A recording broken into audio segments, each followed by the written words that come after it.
So let's start this broadcast with the big story that we are tracking on WION at this hour. This is a sensational case that has now become famous as the case of the president and the porn star. Donald Trump is a man who wears many hats. He's a politician. He's a former president of the United States of America. He's a businessman. He's also a reality television star. And he's a man who's known to have no filters when he talks to his supporters, or at least that is what some people say. But there's something very interesting about the former American president, and that is that he's known to turn an adversity into an advantage. And this is precisely what he hopes to do in the legal tangle that he seems to be caught up with. Now, Donald Trump has become the first ever sitting or a former president of the United States of America to be criminally charged. But what is baffling is that we still do not know what the charges are that he presently faces. Still, the charges will be read out in the court in some time from now when Donald Trump will be presented in the court. Now, the charges that he faces in indictment would have in fact sounded a political death knell to a lot of other people, but not in the case of Donald Trump. Now, think about it. He happens to be the only president to have been impeached twice in the United States of America. He's been accused of starting a riot at the Capitol Hill, and today he could possibly be arrested. But numbers do not give you a complete picture of what's in fact happening at this moment. Now, according to a Quinnipiac University poll, it is said that 55% of the voters believe that the hush money trial is simply not fair. 62% of the respondents have said that the district attorney's case is mainly motivated by political leanings. The Marist poll claims that nearly about 80% of the Republicans call this trial a clear case of a political witch hunt. The same poll has further said that 45% of the GOP believes that Donald Trump has not done anything wrong because we still don't know what the charges are against him. The Morning Consult poll has said that voters are split, who say that the New York's grand jury's decision to indict Trump was mostly based on evidence. Now, these numbers are more an overview, but we have to talk about the Republican vote base, specifically the people who are convinced as to who the next president of the United States of America should be. This is what they have to say about this political indictment, rather the indictment that Donald Trump faces. Listen to what some of the Republican voters have to say. I just hope to see him come back. I hope to see him run for 2024 and become the president again. Yeah, I'll travel around anywhere on the East Coast to see him. But he does his all for us. I'm going to give my all for him. You know, I'm not giving up. We need him back. This economy's a joke. I went shopping last night and I broke my bank account. So. He's not the only president that has something against him.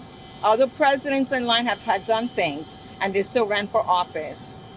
So I feel that this could be a witch hunt. People trying to find things against him so he doesn't run again. And they're trying everything they could to distract him. Now, Senator Marco Rubio has said that for the Democrats, this indictment is actually counterproductive politically. He even thinks that it is going to backfire for the Democrats. Other Republicans have in fact gone a step further and have said that the charges will actually help unite the Republican voters behind Donald Trump, and this could potentially lead to a possible landslide victory in 2024 if Donald Trump is successful in painting himself as a victim of a political witch hunt, because this is how he is trying to present this case. It is getting increasingly clear that the indictment will do very little to threaten Donald Trump's lead, at least in the short, near future term. Donald Trump, for his part, has denied any wrongdoing in all three probes, and that, of course, seems to be enough to convince his voters about this case, which Donald Trump says is something that the Democrats are pushing forth so that they don't face the strong opposition in Donald Trump. And also my colleague Susan Tehrani is joining me live from New York. She's in fact standing in front of the Manhattan courthouse in New York. Susan, this of course is an important moment in the lead up to the presidential campaign. Donald Trump, of course, is going to use this opportunity to paint himself as a victim. But looking at the legalities of this case, tell us, what is Donald Trump in fact facing? What is this case all about? of this case, Mohammed, as we've talked about, is that hush money to that porn actress, Stormy Daniels. But what Alvin Bragg has tried to do, the lead prosecutor, is sort of Frankenstein this case and resurrect it and try to tie that to perhaps campaign finance law and bump it up to a felony charge, because giving, hush money, not to go into details, that would be a misdemeanor charge. So at the heart of all of that is that case. But then we've heard multiple reports that there is at least one felony charge against the former president and then 30 other charges. We don't know what those are, which is very customary here in New York for judges to keep these charges sealed until the defendant faces the judge in front of the court. Donald Trump will know, his lawyers will know, and then we, the public and the international community, will know.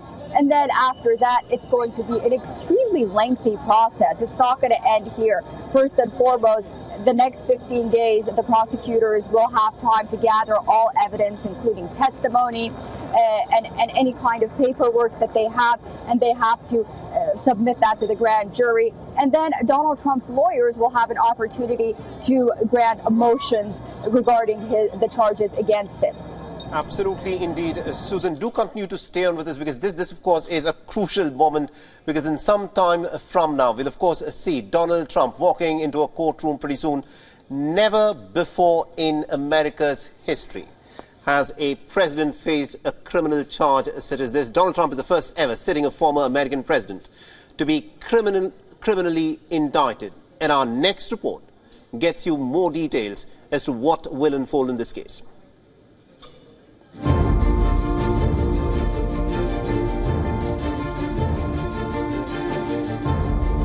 Unprecedented and historic, but for the wrong reasons. A former US president heading to face legal music. Trump leaving his Mar-a-Lago residence. And his supporters cheering on. Believing in their leader that he is being framed. So I always can imagine President Donald Trump is going through the uncertainty. But here's the one thing that I do know, because I know that Donald Trump is a believer as well. He's trusting in God for the outcome, as I did. And the outcome is fabulous. I just hope to see him come back. I hope to see him run for 2024 and become the president again. I think the justice system is kind of flawed. It has been the whole time. So, we're just finding out firsthand from an ex-president what it's really about. I think it's all political scheme. I think it's a ploy to try to not get him to run for presidency again. As Trump lands in New York City, which has witnessed his rise over the years, will now witness him walk into a courtroom like any other convict. Security has been beefed up here in and around Trump Tower, but also all across Manhattan and the tri-state area as former U.S. President Donald Trump left Florida. He's already arrived here in Manhattan and then head on downtown to that Manhattan courthouse. The entire case surrounds hush money paid to buy the silence of a porn star. The former U.S. president denies having had any relationship with Stormy Daniels. We are now officially a third world country. No president in the history of our country has been subjected to such vicious and disgusting attacks. Weaponization of law enforcement against their political opponent is something straight out of the Stalinist Russian horror show, or horrible radical left Democrat investigations of your all-time favorite president, me, is just a continuation of the most disgusting witch hunt in the history of our country. All eyes are now on the Manhattan District Attorney's Office, where the 76-year-old Republican will be appearing before a judge for an arraignment, where he is likely to plead not guilty. But experts feel that Trump may actually gain from the entire legal drama. The danger with the indictment, whether or not it's a strategy, is that even among people who are not part of that hardcore base, it could trigger sympathy for him. Amid tight security in Manhattan and a global media frenzy, the twice-impeached Republican claims he is the victim of political persecution, and this case is only going to energize his support base and raise millions of dollars for his bid to reclaim the White House next year. But the entire saga has surely split the nation wide open. With Susan Tehrani, Bureau Report, WION World is One. All right, and my colleague Susan Tehrani is joining us from in front of the Manhattan courthouse in New York. Susan, this of course is a crucial moment, some would say, in American politics, especially because of the ramifications this case is likely to have. Now, for people who are watching this case from outside the United States of America, what is very baffling is the fact that the charges for which Donald Trump has been indicted for have not even been made public. Is this how things work in the United States? And following up with that, if Donald Trump were to be convicted, then how does that impact his political future? Yeah, Mohammed, it's customary for the judge not to release those charges because for defendants' rights, it wants to do it in front of the defendant, at least here in New York, during the defendant's first appearance in court. And then at that time, then the defendant's lawyers can file motions against it. I do want to say one of the motions that we know the Trump team really does want to file is to take it out of this Manhattan court and possibly send it to Staten Island, another borough in New York, which is a lot more Republican friendly. That's likely not to go through. But in terms of what this means for President Trump's political future, well, legally, even if he is convicted, he can still run for president under U.S. law. And then the question comes whether or not he'll have the popularity that he's enjoying right now, at least among his donors and the Republican Party, and whether he'll get the nomination. Many believe that's the case, but ultimately the question is whether or not he'll go on and win the general elections. Absolutely, indeed. That of course, is the crux of the matter. Thank you very much indeed, Susan Tehrani, for joining us and getting us all those insights there. WION is now available in your country. Download the app now and get all the news on the move.